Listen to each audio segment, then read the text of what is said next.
à toutes et à tous, c'est Quim747 pour une vidéo programmation en langage C++. Donc on va commencer déjà par le commencement. Donc ça va être l'installation déjà d'un logiciel qui va vous permettre d'écrire du code C++. Donc il existe différents logiciels, hein, ça s'appelle des IDE. Donc IDE, c'est en anglais Integral Development Environment. Ça veut dire environnement intégral, environnement de développement intégral. Alors qu'est-ce que c'est? Alors ici on a un exemple de ces trois types de logiciels. On a le logiciel Microsoft Visual C++ Express, qui est un logiciel professionnel et qui vous sert pour faire des gros programmes avec interface graphique. Je pense que vous pouvez faire des trucs sympas avec, comme Skype ou des trucs comme ça. Dans la même catégorie, on peut placer aussi Qt Creator, c'est un logiciel de Nokia, créé par Nokia. Donc Qt Creator, lui, c'est un logiciel gratuit, contrairement à Microsoft Visual C++, qui est payant, mais je suis en version d'évaluation. Et Qt Creator est gratuit, il vous permet de dessiner de l'interface graphique et aussi d'écrire du code. Et en troisième catégorie, vous avez CodeBlocks, qui est gratuit aussi.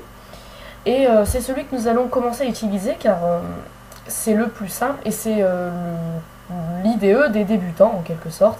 Donc il comprend un éditeur de texte pour écrire des lignes de code, un compilateur qui va vous permettre de rendre votre ligne de code en exécutable, c'est-à-dire en fichier .exe, et un debugger, donc voilà, entre autres. Donc on va commencer par le téléchargement. Donc vous allez vous rendre sur cette adresse. Donc je la mettrai dans la description, donc en dessous de la vidéo. Et vous cliquerez ici sur Download CodeBlocks Portable 10.05. Alors c'est une version portable. Alors vous allez me dire pourquoi je propose une version portable. Alors tout simplement parce que je préfère.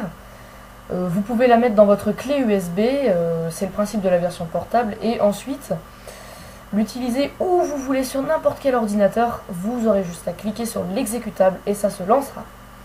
Donc il n'y a vraiment pas de problème, ça prend seulement 35 mégas. Donc moi j'ai déjà téléchargé, mais bon, vous cliquez sur Download et vous allez tomber sur ce setup. Vous double-cliquez sur ce setup, vous cliquez sur exécuter, enfin... Moi, c'est un avertissement de sécurité. Mais bon, voilà, vous cliquez sur exécuter.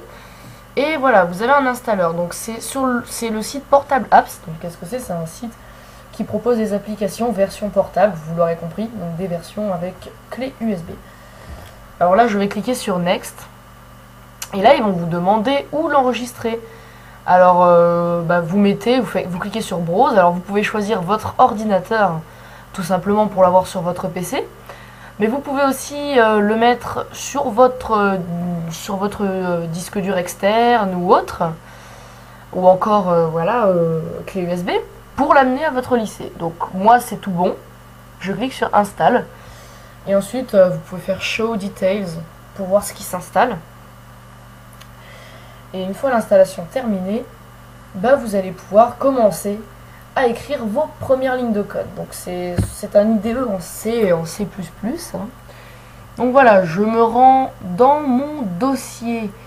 Donc voilà, bienvenue donc dans la deuxième partie du tuto. On a vu l'installation, donc c'était très rapide. Hein. Maintenant on est dans mon dossier, donc qui est dans mon ordinateur et dans mon disque dur externe que j'emmènerai à mon lycée pour coder. Donc on est dans CodeBlocks Portable. Et quand vous rentrez dans le dossier qui vous a installé, vous avez cet exécutable. Donc on va double-cliquer dessus et vous attendez. Alors il va vous ouvrir cette fenêtre. Alors c'est très intéressant, il peut y avoir des bugs. Imaginons que vous soyez sur internet et que vous regardez les différentes tâches qu'il y a en bas. Vous n'allez rien voir. Alors en fait, vous revenez sur votre bureau et vous trouverez cette fenêtre, mais qui n'a pas d'icône en bas. Donc là, vous prenez GNU GCC Compiler. Donc vous pouvez faire Set as Default. Voilà. Et vous cliquez sur OK. Et voilà, vous arrivez ici. Donc ça peut vous faire pareil après quand vous êtes sur Internet. il va vous ouvrir CodeBlocks, mais il va pas forcément vous le mettre dans une icône en bas. Donc pour ça, il va falloir vous remettre sur votre bureau. Donc une fois que vous êtes ici, on va créer un nouveau projet. Donc create a new project. Mais avant ça, donc si vous avez des bugs pour le compilateur, vous pouvez aller dans, je sais plus où c'est, alors il faut que je regarde. Settings, Compiler and Debugger. Et ici, vous allez pouvoir faire un auto-detect. Je pense qu'il l'a trouvé. Hein, mais voilà, on va créer un nouveau projet. Donc une console application. Donc c'est pour le début. On va cliquer sur Go. Donc une console application, en fait, c'est une application qui n'aura pas d'interface graphique. C'est une application qui sera textuelle sur la commande DOS. Alors vous faites Next. Là vous choisissez votre langage. Donc dans mon cas, ça sera du C++. Et ici un titre de projet. Donc on va mettre First Program. Alors prenez l'habitude, s'il vous plaît, au lieu de faire des espaces, de mettre le tiré du 8. C'est très important pour les chaînes de caractères, etc. Les espaces, ça ne doit pas compter, ça ne doit pas exister dans les variables. Il faut mettre le tiré du 8 pour se faire un espace en quelque sorte. Alors là, c'est le folder, donc moi je vais le mettre dans Portable Apps. Voilà, dans Portable CodeBlocks. Et puis ça va me faire un fichier .cbp. Et vous cliquez sur Next. Là, vous choisissez votre compilateur et vous faites Finish. Alors là, ça va vous amener à rien. Normal, c'est dans ici votre dossier First Program que vous avez créé. Et ici, votre source. Vous faites le petit plus et vous ouvrez main.cpp.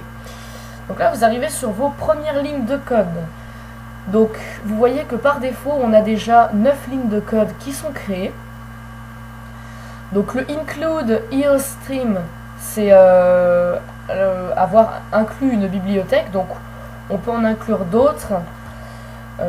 Par exemple, vous pouvez faire Alt, Ger, aller sur la touche du 3 et marquer include.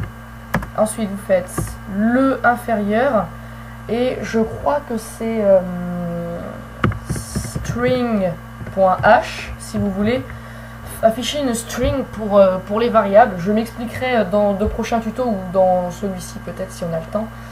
Qu'est-ce que veut dire string? Et pour le moment, voilà, vous pouvez essayer de faire ce que je vous dis, vous comprendrez. Enfin, vous comprendrez pas, mais je vais vous expliquer plus tard. Donc c'est des bibliothèques qu'on importe, donc voilà, on peut en avoir plusieurs exemples. Là je les ai pas sur moi parce que j'ai paumé ma clé USB, j'avais des programmes de 700 lignes dessus, mais bon, je les ai paumés, j'ai trouvé l'intelligence de les paumer.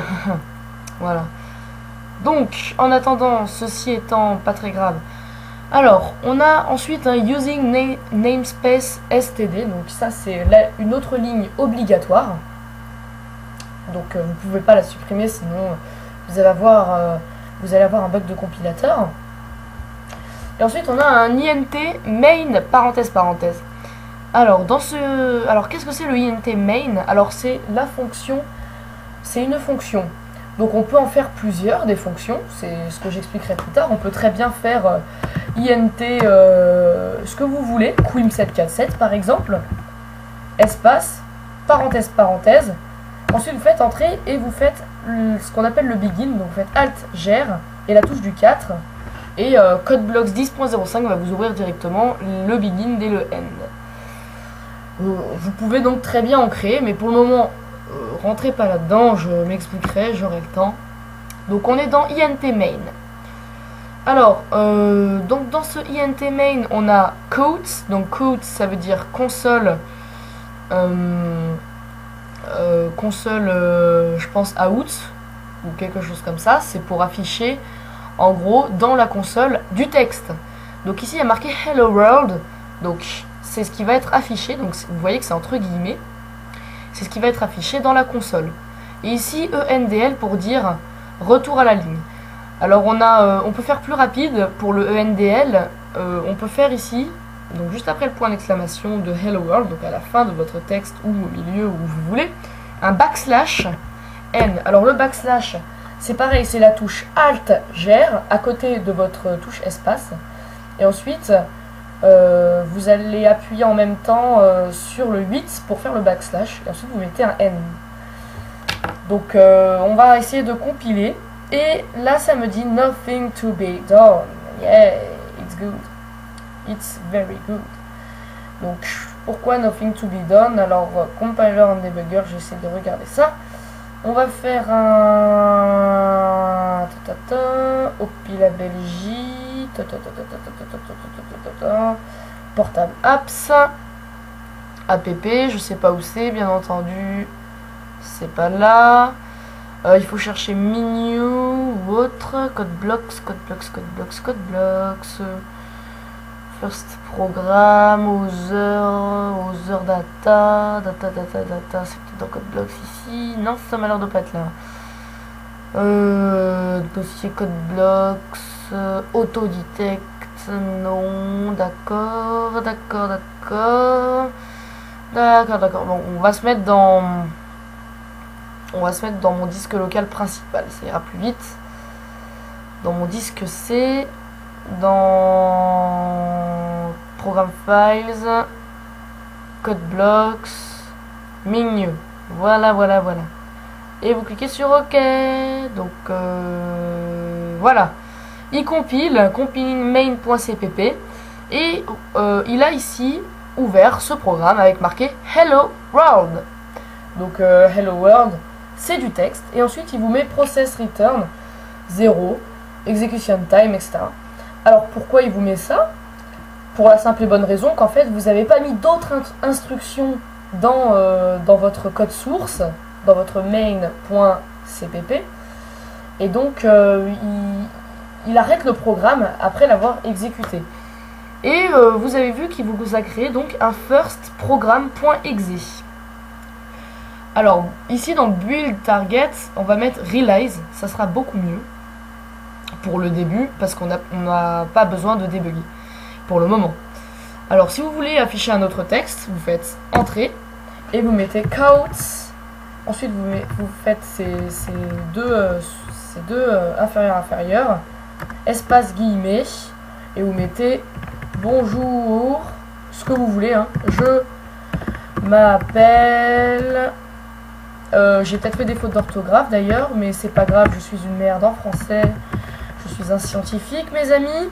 Et ensuite, ne pas oublier, enfin moi ça réflexe, c'est plus propre, le backslash N, comme je vous ai appris. Et comme ça, vous n'avez pas besoin ici de faire le inférieur ENDL.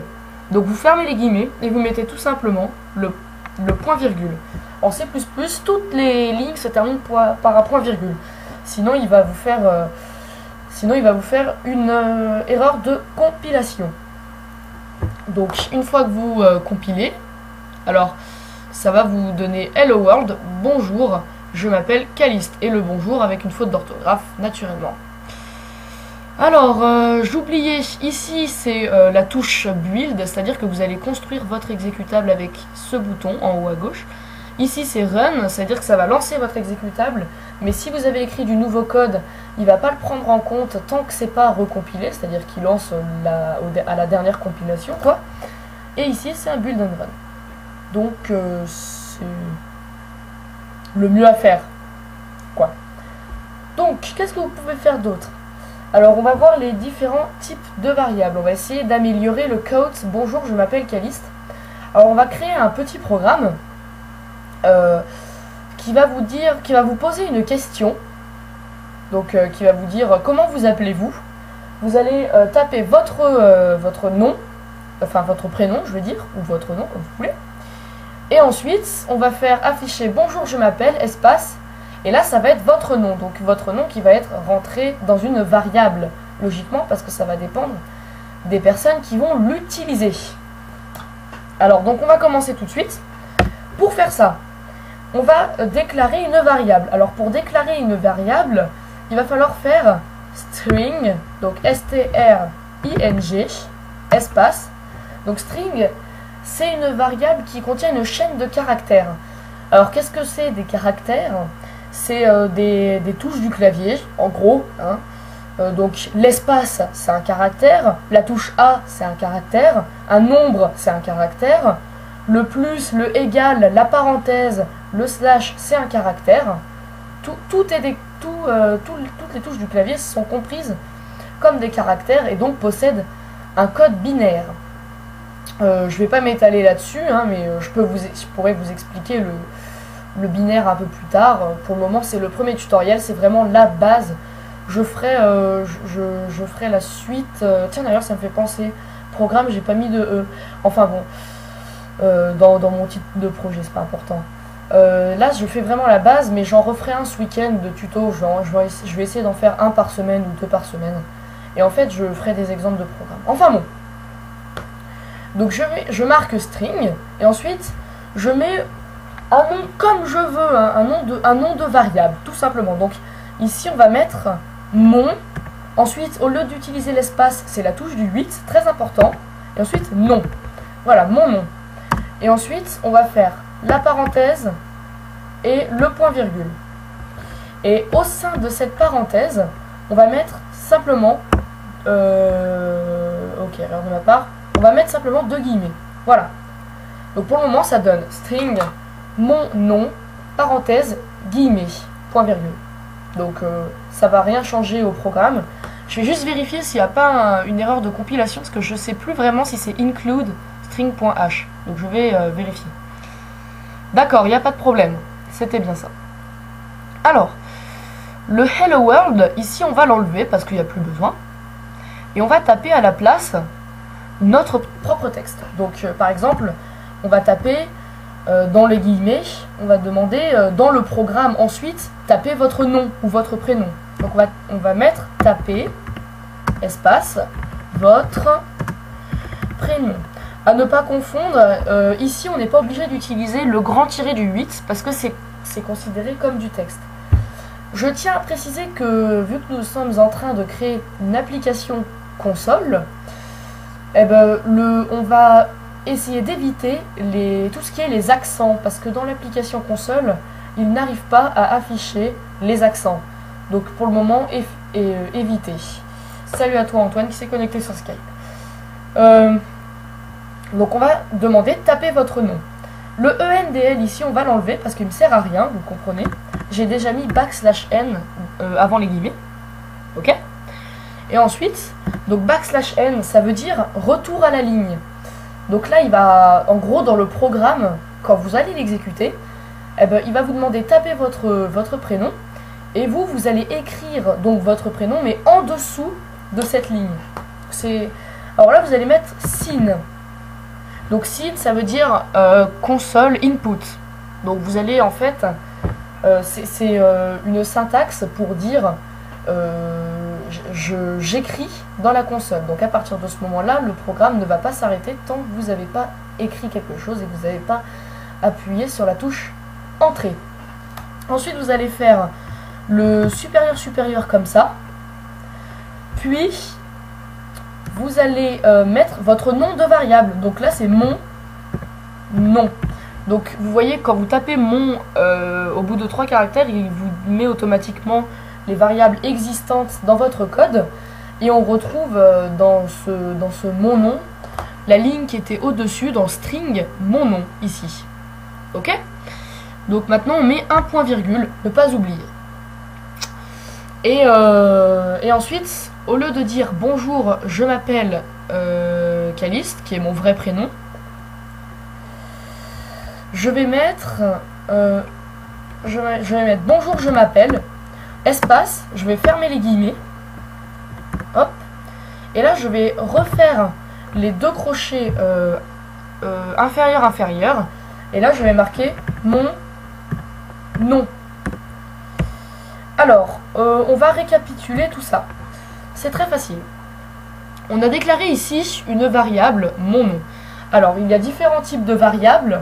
Ici, j'ai commencé par la variable string. Je parlerai des autres variables dans d'autres tutoriels. Pour le moment, c'est votre premier programme, donc très simple. Donc string mon nom.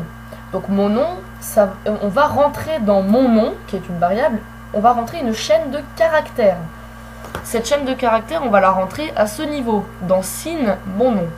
Donc en gros, au début du programme, mon nom il a rien, c'est-à-dire que il a 0 caractère, voilà, il a rien.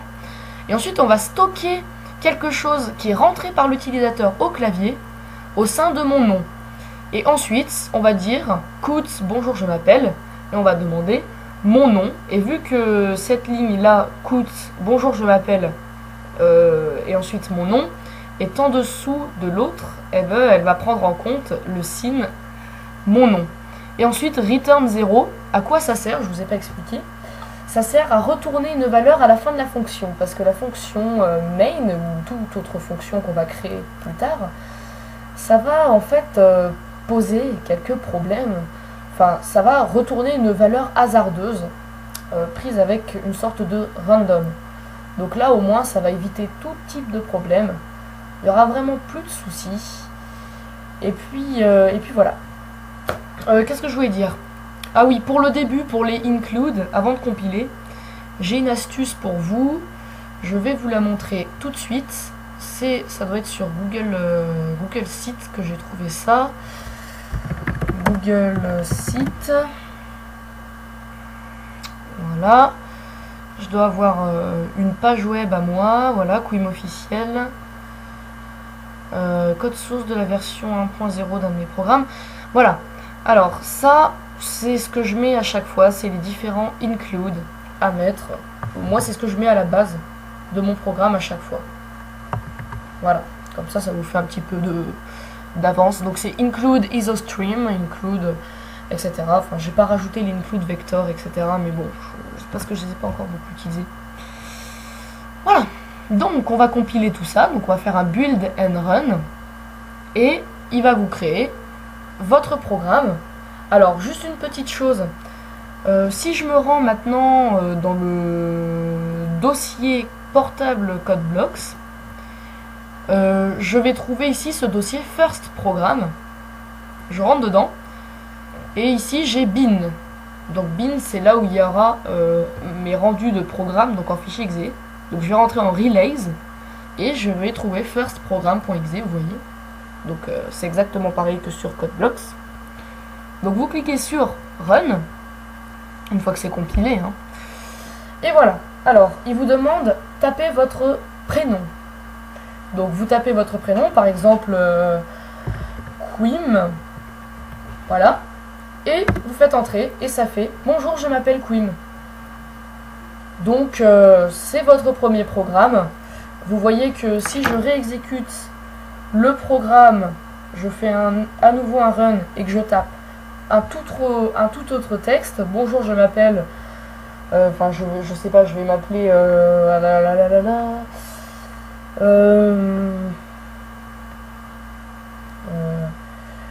je suis un 0, entrée, et là ça va dire bonjour je m'appelle, je suis un 0.